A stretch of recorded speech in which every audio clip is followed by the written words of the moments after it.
ሰዎች ለአንተ ያላቸውን ክብር እንዲያጡ የሚያደርጉ 4 መርዛማ ልምዶች። እነዚህ ዝም ብለው የሚታዩ ቀላል ስህተቶች አይደሉም። ዝናህን ክፉኛ የሚጎዱ እና ግንኙነትህን የሚያበላሹ ባህሪያት ናቸው። ምናልባት ሁሉም ሰው መጥፎ ልማድ አለው ብለህ ልታስብ ይሆናል። ልክ ነህ። ነገር ግን ዛሬ የምንወያይባቸው ልማዶች ከሌሎች ጋር ያለንን ግንኙነት መሰረት የሚነኩ በመሆናቸው ለየት ያለ ጉዳት አላቸው። ተስፋ ሰጪ የሆነን ወዳጅነት ወይም የሥራን ግንኙነት በአጭር ጊዜ ውስጥ ሊያበላሹ ይችላሉ። አንዳንድ የራሴን ተሞክሮች አጋራችኋለሁ። እመኑኝ፣ በጉዞዬ ብዙ ስህተቶችን ሰርቻለሁ፣ ከነሱም ብዙ ተምሬያለሁ። እነዚህ ታሪኮች ትንሽ ግልጽና እውነተኛ ናቸው፣ ነገር ግን ማካፈሌ ሁላችንም እንድናድግ ይረዳናል ብዬ አምናለሁ። እነዚህን ልማዶች ለይተን በማወቅና በማሸነፍ በክብርና በሞገስ የተሞላ ሕይወትን መኖር እንጀምራለን። ለዚህም የጥንቱን የስቶይሲዝም ፍልስፍና ትምህርቶች እንጠቀማለን። ይህ ፍልስፍና በጎና እርካታ ያለው ሕይወትን ለመኖር ዘላለማዊ ምክሮችን ይሰጣል። ስቶይሲዝም ማለት ዝም ብሎ መከራን ብቻ መቀበል አይደለም፣ ውስጣዊ ሰላምን፣ ቅንነትን፣ ጥንካሬን ስለማሳደግም ጭምር ነው። ስለዚህ ቡናችሁን ይዛችሁ ዘና በሉና እንጀምር። ወደ መጀመሪያው እንግባ። አንደኛው ልማድ ሐሜት። ስለ ሐሜት እውነቱን እንነጋገር ከተባለ ሁሉም ሰው የሚያደርገው ግን ማንም የማይቀበለው ልማድ ነው። እኔ ራሴ ትልቅ አማኝ ነበርኩ። ምን ያህል ጎጂ እንደሆነ ለመረዳት ብዙ አሰቃቂ ትምህርቶችን መቅሰም ነበረብኝ። ኮሌጅ እያለሁ ሐሜት እንደ ስፖርት ነበር። እኔና ጓደኞቼ ለሰዓታት ተቀምጠን ስለ ሰዎች ሕይወት ዝርዝር ጉዳዮችን እንተነትን ነበር። መጀመሪያ ላይ ጉዳት የሌለውና የሚያዝናና ይመስል ነበር። የሆነ የተለየ ምስጢር እንደምናውቅ ስለሚሰማን አንድነት እንዲሰማን ያደርገን ነበር። ግን እውነቱ ሐሜት እምነትንና ክብርን የሚያጠፋ መርዛማ ልማድ መሆኑ ነው። የማልኮራበትን አንድ ታሪክ ይኸውላችሁ። በቡድናችን ውስጥ አንዲት ሴት ነበረች። ኤሚሊ ትባላለች። ትንሽ ለየት ያለች፣ አይን አፋርና ብዙ የማትቀላቀል ነበረች። አንድ ቀን እሷ ከአቅም በላይ የሆነ ልጅ እንደምትወድ አወቅኩ። ያንን መረጃ ለራሴ ከመያዝ ይልቅ ለጓደኞች አጋራኋቸው። በእሷ ላይ ሳቅንባት። ታሪኩም እንደ ሰደድ እሳት ተሰራጨ። ኤሚሊ ስለ እሷ የምናወራውን ለመስማት ብዙ ጊዜ አልፈጀባትም። የግል ስሜቷ መሳቂያ መሆኑን ስታውቅ ፊቷ ላይ የታየው ስሜት ልብ የሚሰብር ነበር። አብራን መምጣት አቆመች። በመጨረሻም ቡድኑን ጥላ ወጣች። ያኔ ነገሩን አቅልያይቼው ነበር፣ ግን ውስጡን መስመር እንደሳትኩ አውቅ ነበር። እንደ ኤፒክቴተስ ያሉ ስቶይኮች በራሳችን ባህሪ ላይ እንድናተኩርና በሌሎች ጉዳዮች ውስጥ እንዳንገባ ያስተምሩናል። ሐሜት ስታወራ ጊዜህን ማጥፋት ብቻ ሳይሆን የእምነትህን ምንጭ እየመረስክ ነው። አብዛኛውን ጊዜ ዝም በል፣ መናገር ሲኖርብህ ብቻ ተናገር፣ ያንንም ባጭሩ አድርግ ይላል ኤፒክቴተስ። ሐሜት እምነትን ይሸረሽራል። በሐሜት ስትሳተፍ ሰዎች ከጀርባዬ ምን ይልኛል ይሆን ብለው መጠራጠር ይጀምራሉ። የጥርጣሬና የክህደት ድባብ ይፈጥራል። ይህንንም የራሴ ቃላት መልሰው እኔን ሲያሳድዱኝ በከባድ መንገድ ተምሬያለሁ። ሌላው ክስተት በመጀመሪያው ስራዬ ነበር። ጆን የሚባል አብሮኝ የሚሰራ ሰው ነበር። በጣም ትጉ ግን ትንሽ ለብቻው የሚሆን ሰው ነበር። አንድ ቀን ጆን ከባድ የጤና ችግር እንዳለበት በወሬ ሰማው። የሱን የግል ጉዳይ ከማክበር ይልቅ ለንግግር እንዲመች ብዬ ለጥቂት ባልደረቦቼ ነገርኳቸው። ጆን እርግጥ ነው አወቀ። በቁጣ ሳይሆን በጥልቀት ቁስለትና በብስጭት ስሜት ውስጥ መጥቶ አነጋገረኝ። ሚስጥር ትጠብቅልኛለህ ብዬ አምኜ ነበር። ከዚያ ቀን የሥራ ግንኙነታችን እንደ ቀድሞ አልሆነም። ክብሩንና እምነቱን አጣው። ይህም ሙሉ በሙሉ የኔ ጥፋት ነበር። ይህ ተሞክሮ ወሳኝ ትምህርት አስተማረኝ። የሰዎችን የግል ጉዳይ አክብር። ሁሉም ሰው የራሱን ትግልና ድክመት አለው። የአንድን ሰው የግል ሕይወት የጭውውት መክፈቻ ማድረግ እሱም ማዋረድ ብቻ ሳይሆን በራስህ ላይም የቅንነት መጉደልህን እያሳየህ ነው። ስቶይኮች በሚያዝናኑና በሚያበረቱ ንግግሮች ያምኑ ነበር። ከሐሜት ይልቅ ሰዎችን በሚገባ በጎ ንግግር ላይ አተኩር።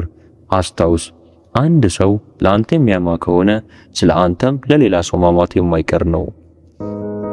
ሁለተኛው ልማድ አለመታመን ወይም ቃልን አለመጠበቅ። ይህ ብዙ ሰዎችን የሚነካና ክብርን ክፉኛ የሚሸረሽር ልማድ ነው። መታመን ለማንኛውም ግንኙነት የግል ይሁን የሥራ መሰረት ነው። ሰዎች ካልተማመኑብህ ክብርህን በፍጥነት ታጣለህ። በዚህ ላይም የግል ታሪክ አለኝ። በሃያዎቹ የዕድሜ ክልል ውስጥ እያለሁ በጓደኞቼ ዘንድ ቀጠሮ አክባሪ ያልሆነ ተብዬ ይታወቅ ነበር። ቀጠሮ ይዝና በመጨረሻው ደቂቃ ሰርዛለሁ ወይም ደግሞ ሳልመጣ ቀራለሁ። ምንም አይደል፣ ሕይወት ስራ በዝቶበት ነው ብዬ አስብ ነበር።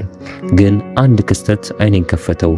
የቅርብ ጓደኛዬ ሳራ የልደት ድግስ አዘጋጅታ ነበር። ለሳምንታት ስታቅድና ዝርዝር ነገሮችን ስታደራጅ ነበር። እመጣለሁ ብዬ ቃል ገባሁላት። ነገር ግን በድግሱ ቀን በሌላ ነገር ተጠምቼ ላለመሄድ ወሰንኩ። ድግሱ ተጀምሮ ሰዓታት እስኪያልፉ ድረስ እንኳን አልነገርኳትም። በመጨረሻ ስደውልላት በድምጿ ውስጥ ያለውን ቅሬታ መስማት እችል ነበር። ብዙ አልተናገረችም። እንዳሳዘንኳት አውቃለሁ። ከዚያም በኋላ ጓደኝነታችን እንደ ቀድሞ አልሆነም። ግብዣዎችን አቆመችና ተራራቅን። አለማመን ለሰዎች የሚነግራቸው ነገር ቢኖር ያንተ ቃል ዋጋ እንደሌለው ነው። አንድ ነገር አደርጋለሁ ካልክ አድርገው፣ ቦታ አገኛለሁ ካልክ ተገኝ። ይህ የሌሎችን ጊዜና ጥረት እንደምታከብር ማሳያ ነው። ሌላው ምሳሌ ከሥራ ሕይወቴ ነው።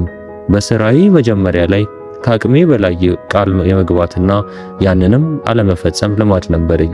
ፕሮጀክቶችን እቀበላለሁ፣ ግን ቀነ ገደቡን ሳልጠብቅ አሳልፋለሁ። ብዙ ጊዜ ያለ ማስጠንቀቂያ በማባበልና በምክንያት የማልፈው ይመስለኝ ነበር። ግን አለቃዬ አልተደሰተችም። በሥራ አፈጻጸም ግምገማ ወቅት በግልጽ ነገረች። ሥራ ስትሰራ ጥሩ ነው፣ ግን አለመታመን ችግር ነው። ሰዎች በአንተ መተማመን እንደሚችሉ አያውቁም አለች። ይህ በጣም የሚያነቃ ጥሪ ነበር። መታመን ማለት ዝም ብሎ መገኘት ብቻ አይደለም፣ ወጥ ስለመሆንና ስለ ታማኝነትም ጭምር ነው። ለአንድ ነገር ቃል ስትገባ ዝናህን መስመር ላይ ያስቀመጥክ ነው። በቃልህ ባልተገኘህ ቁጥር ሰዎች በአንተ ላይ ያላቸውን እምነት ትቀንሳለህ። ታዲያ ይህን እንዴት እናስተካክለው? በመጀመሪያ ስለምትችለውና ስለማትችለው ነገር ለራስህ ታማኝ ሁን። ካልቻልክ ቃል አትግባ። ቃል ከገባ ግን ጠብቅ። የሆነ ነገር ቢፈጠርና ቃልን መጠበቅ ባትችል አስቀድመ ነገር የሌሎችን ጊዜ እንደ ራስ ጊዜ ዋጋ እንደምትሰጠው አሳይ። በመታመንህ በዙሪያ ያሉትን ሰዎች ክብርና እምነት ታተርፋለህ። ግንኙነትህን ለማጠናከርና ጠንካራ ስም ለመገንባት ቀላል ግን ኃይለኛ መንገድ ነው። ሶስተኛው ልማድ የሌሎችን ንግግር ማቋረጥ። ይህ አከራካሪ ነው፣ ምክንያቱም ብዙ ሰዎች ሲያውቁት ያደርጉታል። ግን እውነቱን እንነጋገር፣ የሰዎችን ንግግር ሁልጊዜ ማቋረጥ ትልቅ የንቀት ምልክት ነው። እኔ የምለው ካንተ የምትለው ይበልጣል እያልክ ነው። ይህ ሰዎችን ከማበሳጨት ባለፈ ዋጋ እንደሌላቸውና እንደማይሰሙ እንዲሰማቸው ያደርጋል። እኔ ራሴ ንግግር አቋራጭ ነበርኩ። ንቁ ብልህና መሆኔን የሚያሳይ መስለኝ ነበር፣ ግን በእውነቱ የክብርና የትዕግስት ማነስን ነበር የሚያሳየው። ለዚህ ነጥብ አንድ የግል ታሪክ አለኝ። በአንዱ የቀድሞ ስራዬ ሳምንታዊ የሐሳብ መፍለቂያ ስብሰባዎች ነበሩን። ሰዎችን ለማስደመም ስለምፈልግ የሰዎችን ንግግር ሳያበቁ በመሃል እየገባው ሐሳቤን እናገር ነበር። ንቁ እንደሆንኩ መስሎኝ ነበር፣ ግን የቡድኑ አባላት በተለየ መንገድ ነበር የሚያዩት።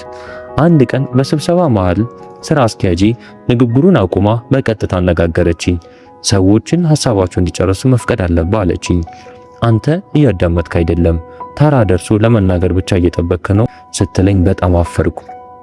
ነገር ግን በዚህ አላበቃም። ከስብሰባ በኋላ አንድ ባልደረባዬ ለብቻዬ ወስዶ ምን ያህል ሰዎችን እንደምታቀልል ታውቃለህ?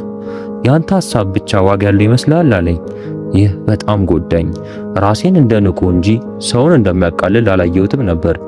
ነገር ግን የታየሁት እንደዛ ነበር። የሰውን ንግግር ማቋረጥ ከባለጌነት ባለፈ ራስን የመግዛትና የማክበር ችግር ነው። ስቶይኮች ከመናገር ይልቅ ማዳመጥንና መረዳትን ያከብራሉ። ሴኔካ በንግግራችን ወቅት ታጋሽና አሳቢ እንድንሆን ይመክረናል። ሌላ ክስተት በግልጽ አስታውሳለሁ። ከጓደኞቼ ጋር ነበርን። አንድ ጓደኛዬ ስለ ጭንቀት ያለውን የጥልቅ የግል ታሪክ እያወጋን ነበር። ገና ግማሽ ላይ ያለ እንዲረዳው መስሎኝ የራሴን ተሞክሮ በመሃል ገብቼ አወራሁ። በዚያን ጊዜ አየኝና ንግግሬን ልጨርስ አለኝ። የነበረው ድባብ ወዲያው ተለወጠ። እኔን እንደ አጋርነት ያደረኩት ነገር እሱ እንደመቀማት ተቆጠረ። በዚያ ምሽት አንድ ትልቅ ነገር ተረዳው። ማዳመጥ ቃላትን መስማት ብቻ አይደለም፣ መገኘትና ሌሎች ራሳቸውን እንዲገልጹ መፍቀድ ነው። በማቋረጤ ያንን ሂደት እያበላሸሁት ነበር። ነገር ግን ስለ እሱ ሳይሆን ስለ እኔ ያደረኩት ነበር። ይህንን ልማድ ለማሸነፍ ንቁ ማዳመጥን ልመድ። ሰው ሲናገር በእውነት አዳምጥ። ለመናገር ተራህን ብቻ አትጠብቅ። ከመመለስ በፊት ሐሳባቸውን ሙሉ በሙሉ እንዲገልጹ እድል ስጣቸው። ክብርን ለማሳየት ጠንካራ ግንኙነት ለመፍጠር ቀላል ግን ኃይለኛ መንገድ ነው። አስታውስ፣ ማቋረጥ ማለት ያንተን ቃል ከሌሎች ይበልጣል ብለህ እንደምታስብ ምልክት ነው። የሌሎችን አስተዋጽኦ ማክበርና የጋራ መከባበር ያለበት አካባቢ መፍጠር ነው። በሚቀጥለው ጊዜ ስትወያይ በእውነት ለማዳመጥ ራስህን ፈትን። ምን ያህል አዲስ ነገር እንደምትማርና ምን ያህል ክብር እንደምታተርፍ ትገረማለህ። አራተኛው ልማድ ማማረር። ማማረር የሚያበሳጭ ብቻ ሳይሆን በጣም አውዳሚ ልማድ ነው። አልፎ አልፎ መተንፈስ አንድ ነገር ነው። ሁልጊዜ ማማረር ግን ሰዎች እንዲሸሹ የሚያደርግ አሉታዊ ኃይል ያዳርጋል።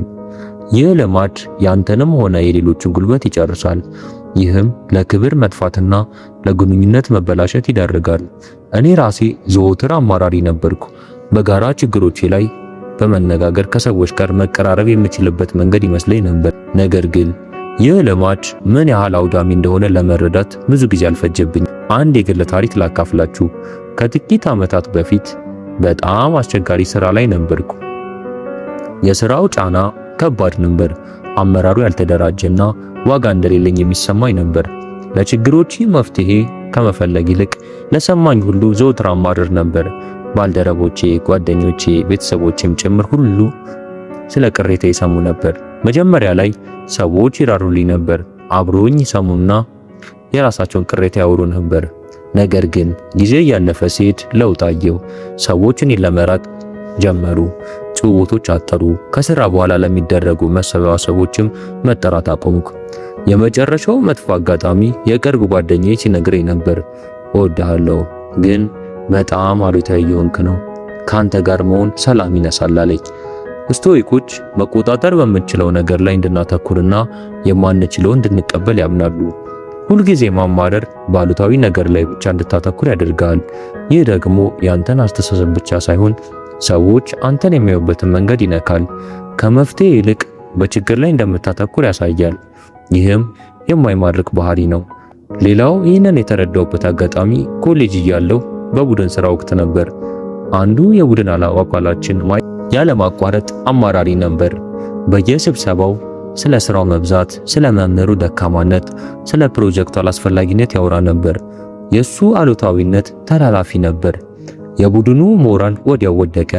ሁላችንም ሰልችቶን ስራውን ቶሎ ለመጨረስ እንጂ ምርጥ ስራ ለመስራት አልጓጓንም ነበር። ይህንን ከሌላው ሰው ስመለከተው አይኔ ተከፈተ። የኔ ማማረር በዙሪያዬ ያሉትን ሰዎች በተመሳሳይ መንገድ ሳይነካቸው እንዳልቀረ ተረዳው። ከዚህም በኋላ የተለየ መንገድ ለመከተል ወሰንኩ። ምስጋና መለማመድ፣ በመፍትሄ ላይ ማተኮር ጀመርኩ። ስለ ስራዬ ከማማረር ይልቅ ችግሮቼን ለይቼ መፍትሄ መፈለግ ጀመርኩ። ዋጋ እንደሌለኝ ከተሰማኝ እንዴት መሻሻል እንደምችል አስተያየት ጠየቅኩና የደሞዝ ጭማሪ ጥያቄ አቀረብኩ። አመራሩ ሲዝረከረክ በእኔ ቁጥጥር ስር ያሉትን ስራዎች ለማስተካከል ተነሳሽነት ወሰድኩ። ቀላል አልነበረም፣ በአንድ ሌሊትም አልተቀየረም፣ ግን ውጤቱ አስገራሚ ነበር። ሰዎች የባህሪዬን ለውጥ አስተዋሉ፣ ግንኙነቴም ተሻሻለ። ያጣሁትንም ክብር መመለስ ጀመርኩ። ሰዎች ከሚሸሹት ሰው ይልቅ አብረውት ሊሰሩና ሊሆኑት የሚመኙት ሰው ሆንኩ።